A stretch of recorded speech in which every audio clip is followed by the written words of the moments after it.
Pemirsa Intens Investigasi, warganet dan masyarakat di tanah air baru-baru ini sepertinya tengah dikejutkan dengan sebuah berita dari aktris idola remaja yang juga memiliki jutaan pengikut di sosial media. Siapa lagi kalau bukan Fujianti Utami atau yang akrab disapa Fuji. Bagaimana tidak? Kepopuleran namanya dan juga kecantikannya yang selalu terpancar sepertinya benar-benar mulai mendapatkan pengakuan dari dunia internasional.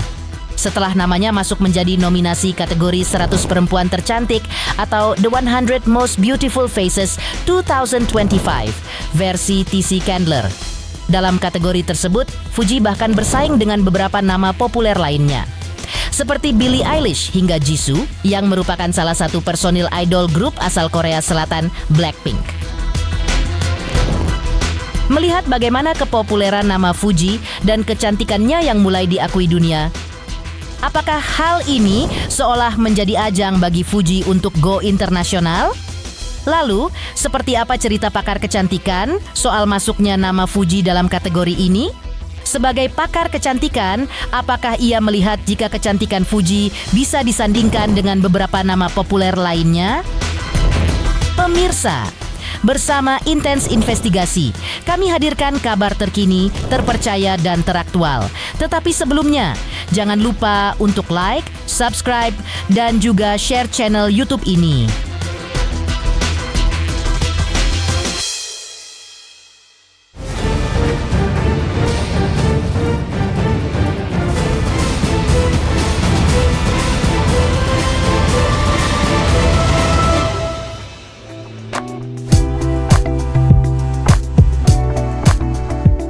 Pemirsa Intens Investigasi, seperti diceritakan sebelumnya atau setelah nama Fuji masuk dalam nominasi 100 perempuan tercantik di dunia 2025 versi TC Candler. Dengan masuknya nama Fuji, seolah menjadi tanda bahwa kepopuleran nama dan kecantikan Fuji kini tidak lagi hanya milik Indonesia, melainkan dunia. Dalam nominasi ini, Fuji disandingkan fotonya dengan beberapa wanita cantik lainnya. Di antaranya, Kira Bollinger, aktris muda yang kini menjadi sorotan internasional, Yakmur Yüksel, model asal Turki yang tengah naik daun, Nesrin Tafesh, artis asal Aljazair, Kim Yoo Hyun, member girl group Dreamcatcher, dan Aya Hadi, aktris asal Mesir. Dengan masuknya Fuji dalam daftar tersebut, tentu menunjukkan bahwa popularitas dan pesonanya kini telah menjangkau audiens global, bukan hanya di Indonesia saja. Meski hasil akhir pemilihan belum diumumkan, terpilihnya Fuji masuk dalam nominasi tersebut sudah menjadi sebuah pencapaian internasional yang membanggakan. Terutama bagi seorang talenta muda yang perjalanan karirnya terbilang cepat dan penuh sorotan publik. TC Candler sendiri adalah platform independen yang setiap tahunnya merilis daftar perempuan cantik dari seluruh dunia atau The 100 Most Beautiful Faces. Masuknya nama Fuji di antara 99 nama wanita cantik lain dari berbagai belahan dunia lainnya tentu bukan hal yang mudah. Apalagi dari tanah air sendiri ada 14 nama termasuk dirinya yang masuk dalam kategori ini. Selain Fuji, terdapat penyanyi Raisa Andriana, pesinetron dan pemain film Syifa Haju, selebriti Olla Ramlan, dan tidak ketinggalan penyanyi internasional asal Indonesia, Agnes Mo. Lantas, melihat kepopuleran nama Fuji dan kecantikannya yang mulai diakui dunia, bagaimana cerita pakar kecantikan soal kategori ini? Sebagai pakar kecantikan, apakah kecantikan Fuji bisa disandingkan dengan beberapa nama populer lainnya? Benarkah terpilihnya nama Fuji meski baru masuk sebagai nominasi saja sudah menjadi sebuah pencapaian internasional yang langka dan membanggakan? Menurut saya cantik itu adalah harmoni antara kesehatan, kecerdasan, karakter, dan energi positif yang kuat. Yang kalau perempuan itu hadir dia memberikan kebahagiaan dan memberikan manfaat. Kecantikan itu bukan hanya apa yang terlihat oleh mata, tapi juga yang terpancar dari dalam diri kita, ketenangan jiwa kita, kekuatan hati, dan kemampuan memberi manfaat bagi orang lain. Jadi beauty with purpose, menurut saya itu sangat penting, dan kecantikan itu tidak hilang oleh waktu, yaitu namanya inner beauty. Jadi outer beauty, inner beauty, kesehatan dengan juga mental yang kuat. Perempuan yang cantik itu pasti perempuan yang happy. Jadi happy woman, beautiful woman itu woman yang happy, Kalau sudah menikah ya dia happy wife, ini kewajiban nih, sama-sama rumah tangga harus memberikan kebahagiaan. Jadi kalau perempuan yang bahagia pasti kelihatannya lebih cantik. Oh iya, yang terpilih ada yang masih muda, itu juga menurut saya bagus, itu sebuah prestasi, dan mudah-mudahan walaupun usia masih muda, menangnya di kompetisi ini atau terpilihnya itu akan menjadi motivasi bagi seseorang untuk semakin mengembangkan diri, kedepannya semakin banyak prestasi yang bermanfaat bagi masyarakat, ya. Bukan sekedar kita hanya tampil, tapi kita juga makin meningkatkan prestasi, terus belajar. Prof. Debbie sendiri ini baru belajar medical law, baru belajar. Jadi pengetahuan kita harus terus diasah, bertambah, semakin bermanfaat, semakin bersinar dan berguna bagi nusa dan bangsa. Ya, untuk para wanita Indonesia, perempuan Indonesia yang masuk dalam 100 wanita cantik di dunia, saya Prof. Debbie Firmansyah mengucapkan selamat. Menurut saya itu sesuatu yang patut dibanggakan. Tapi ingatlah bahwa kecantikan sejati tidak hanya dari wajah, tapi dari karakter, kecerdasan, dan kontribusi kita kepada keluarga, kepada masyarakat, kepada bangsa dan negara. Dan gunakan pengakuan tentang kecantikan ini sebagai platform untuk menginspirasi perempuan lain. Bukan hanya untuk dipuji karena kita cantik, tapi juga untuk menunjukkan bahwa perempuan Indonesia itu mampu bersinar di tingkat internasional, di tingkat global dengan integritas, talenta, dan hati yang kuat, hati yang tulus, dan prestasi untuk berkarya bagi masyarakat. Bukan hanya untuk Indonesia, kalau bisa bersinar untuk dunia. Dan yang dipilih adalah artis, penyanyi, karena mereka lah yang terekspos. Padahal kalau kita lihat memang banyak juga ibu rumah tangga yang cantik-cantik, banyak juga politisi yang cantik-cantik gitu. Tapi mungkin kriterianya adalah seseorang yang bergerak di bidang entertainment. Ya mungkin nanti bisa meluas ya, bisa menjadi bidang-bidang yang lain. Heboh nama Fuji yang masuk nominasi 100 perempuan cantik versi T.C. Candler. Kabar lain yang juga menggembirakan juga sempat didapatkan Fuji sebelumnya saat genap berusia 23 tahun. Apakah kabar bahagia itu? Benarkah kebahagiaan ini juga membuat Fuji menjemput beberapa mimpinya yang satu persatu mulai tercapai? Pemirsa Intens Investigasi, jangan lupa untuk terus menyaksikan Intens Investigasi dan pastikan jangan lupa untuk like, subscribe, share, dan juga komen. Tim redaksi Intens Investigasi mengucapkan banyak terima kasih kepada semua subscribers. Hingga kini, channel Intens Investigasi sedang menuju ke 4 juta subscribers. Halo, saya Denny Darto yang mengucapkan selamat untuk Intens Investigasi yang road to 4 juta subscribers. Luar biasa, dan ini semua berkat dukungan kalian.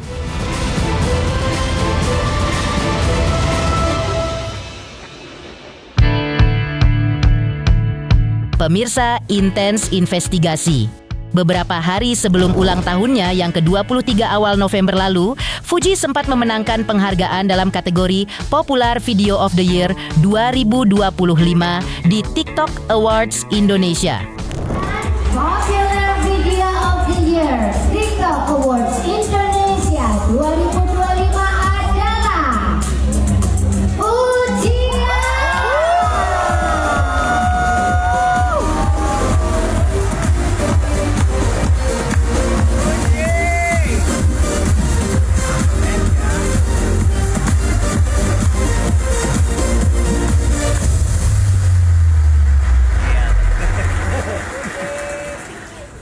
Halo, terima kasih untuk yang udah dukung dan support aku sampai setiap hari. Terutama untuk fans-fans aku yang udah dukung aku sampai saat ini. Piala ini buat kalian. Terima kasih. Ia mengaku bahagia karena kemenangan tersebut menjadi pemacunya untuk membuat konten yang lebih baik. Seperti inilah ungkapan rasa syukur Fuji dan cerita suka dukanya menjadi konten kreator. Jadi motivasi dong, biar kita semakin tahun semakin grow up lagi, semakin bagus lagi, improve diri lagi. Nggak nyangka sih, soalnya kemarin tuh sempat foto aku kan sempat di bawah ya, lebih tinggi yang misi. Terus aku juga berterima kasih banget sih sama fans-fans aku yang benar-benar ngebut banget, nge-voting tiap hari. Bahkan banyak banget yang komen fans-fans aku tuh dukung aku. Dia tuh satu akun atau pakai 5 akun untuk voting berpuluh-puluh kali. Terima kasih banget, makasih banget. Suka duka di dunia TikTok itu pertama kadang kalau lagi kehabisan konten tuh pressure banget ya Kak, apalagi kalau misalnya lagi turun. Kalau sukanya adalah ya pasti kalau kerjaan banyak kan penghasilan lebih banyak, jadi kita bisa ngapain aja, bisa kemana aja, nggak kesulitan mau beli sesuatu. Masih dalam momen yang sama, Fuji sempat mengucapkan hal yang tak disangka-sangka, yaitu menyebut dirinya ingin menikah. Tapi ucapan itu buru-buru diralat, diganti dengan keinginannya untuk keliling dunia. Termasuk jika bisa dilakukannya bersama pasangannya nanti. Tapi karena yang ditunggu-tunggu tak kunjung datang, Fuji hanya bisa pasrah seperti disampaikannya berikut ini. Pengen nikah, nggak bercanda. Aku pengen keliling dunia sih. Aku pengen keliling dunia, pengen eksplor lebih banyak negara lagi. Dan kalau aku lagi eksplor banyak negara tuh biasanya konten-konten tuh lebih banyak, foto-foto lebih banyak, lebih kreatif. Konten-konten isi TikTok aku biasanya paling ya gel-gel ya, sama lucu-lucuan, dance, terus vlog sama keluarga aku. Paling itu aja sih ya kan. Aku nggak pernah ke US, tapi katanya lagi susah. Aku pengen ke Vietnam deh, karena biar bisa belanja. Terus habis itu bisa konten-konten belanja di sana. Katanya di sana produk bagus-bagus. Berarti bisa Biar dapat konten lagi Kak, biar bisa bikin TikTok lagi. Selain Vietnam, banyak sih ya. Aku pengen ke Spanyol kali, belum pernah ke sana. Ungkapan Fuji saat itu memang lantas membuat awak media penasaran dengan reaksi orang tua Fuji, Haji Faisal dan Dewi Zuhriati. Sebagai orang tua, mereka mengatakan tidak menetapkan target untuk jodoh sang anak. Karena usia Fuji saat ini masih berusia 23 tahun, jadi masih tergolong muda. Karena itulah Haji Faisal pun mengakui dirinya tidak terburu-buru untuk meminta Fuji segera mendapatkan jodoh. Haji Faisal pun membiarkan Fuji untuk menjalani hidupnya dengan nyaman dan tidak melakukan tindakan yang salah. Ia juga menegaskan kalau sudah tiba jodoh untuk Fuji, maka akan dipermudah karena urusan jodoh berada di tangan Tuhan. kalau masalah jodoh kita nggak bisa target. Nggak bisa target kita. Artinya kalau saya sih nggak bisa target terhadap yang perempuan juga nggak, yang laki-laki nggak. Tetapi tentu janganlah terlalu kan sekarang si Puji masih muda lah ya, masih muda. Dan 23 masih muda. Ya belum lah terlalu umur lah, belum. Jadi saya nggak buru-buru. Biarlah dia dulu menjalani hidup ini dengan nyaman, dengan senang. Dengan dengan kegembiraan lah ya Maya. Biar aja dia berpuas lah. Ya, yang penting jangan lakukan hal yang salah. Ya kita serahkan kepada takdir tadi ya. Kalau memang sudah saatnya, ya mudah-mudahan jodoh itu kan ada di tangan Tuhan. Di balik setiap kebahagiaan, agaknya juga selalu muncul keburukan. Fuji sebelumnya sempat mendatangi pihak kepolisian untuk menindaklanjuti laporan penipuan yang dialaminya. Lantas, seperti apa cerita Fuji? Pemirsa Intens Investigasi, jangan lupa untuk terus menyaksikan Intens Investigasi. Dan pastikan, jangan lupa untuk like, subscribe, share, dan juga komen. Tim redaksi Intens Investigasi mengucapkan banyak terima kasih kepada semua subscribers. Hingga kini, channel Intens Investigasi sedang menuju ke 4 juta subscribers. Halo, saya Denny Darto yang mengucapkan selamat untuk Intens Investigasi yang road to 4 juta subscribers. Luar biasa, dan ini semua berkat dukungan kalian.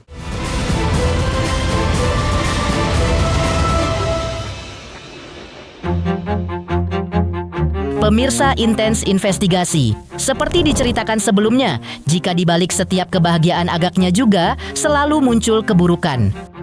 Fuji sebelumnya sempat mendatangi Polda Metro Jaya untuk menindaklanjuti laporan penipuan yang dialaminya ke Polres Metro Jakarta Selatan. Ia datang dengan kuasa hukumnya. Kehadirannya saat itu untuk memberikan keterangan dan melampirkan bukti terkait dugaan tindak pidana penggelapan uang yang diduga dilakukan oleh karyawannya. Ngasih saksi tambahan, keterangan lebih tambah, sama Ya, jawab-jawabin pertanyaan aja sih, biar lebih jelas. Laporan terkait apa? Laporan terkait penggelapan lagi dari internal aku lagi sih. Kejadiannya tahun berapa mungkin? Tahun 2000, ini tahun berapa sih? 2023, 2024. Menanggapi kejadian ini, Haji Faisal sebagai ayah pun mengakui kalau ia sudah sempat memberikan peringatan agar Fuji berhati-hati. Namun apa daya, semuanya telah terjadi dan Fuji tinggal menunggu itikat baik dari laporan yang sudah dilayangkannya. Dulu sudah saya awasi dulu dan sudah ada juga tanda-tanda, udah saya kasih kabar, udah saya beritahu ke anak saya. Tapi karena kelihayan daripada orang, rupanya dia kena juga. Kemarin juga seperti itu. Saya sebenarnya jauh-jauh hari sebelum terungkapnya ini saya sudah sampaikan juga kepada anak saya, ini hati-hati juga karena jangan terlalu gampang, jangan terlalu baik banget, ini bisa dimanfaatkan. Ya ternyata waktu itu belum terbukti, beberapa bulan kemudian terbukti, ya rupanya perbuatannya sudah jauh dan ada solusi lagi, diminta kembali duitnya udah pada habis bagi mereka dan mereka sudah bagi-bagi. Akhirnya kita coba ke jalur hukum supaya ada efek jerah lah. Sebenarnya kita nggak kepingin kerana hukum kita sebenarnya. Cuma kalau sepertinya nggak sampai ke situ, nanti masuk lagi yang baru. Nah itu makanya kita sampaikan ke hukum. Itikat baik sih mungkin ya nggak tahu ya. Chat pun nggak ada ya? Aku udah gak percaya sama orang bohong, penipu. Nanti kalau ngomong apa nanti dalam hati beda lagi. Sebenarnya dulu udah selektif tapi sekarang lebih diperketat lagi ya dari orang tua.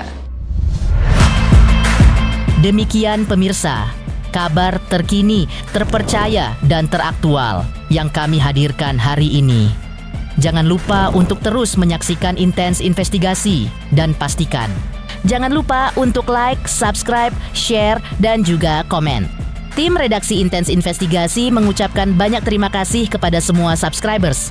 Hingga kini, channel Intens Investigasi sedang menuju ke 4 juta subscribers.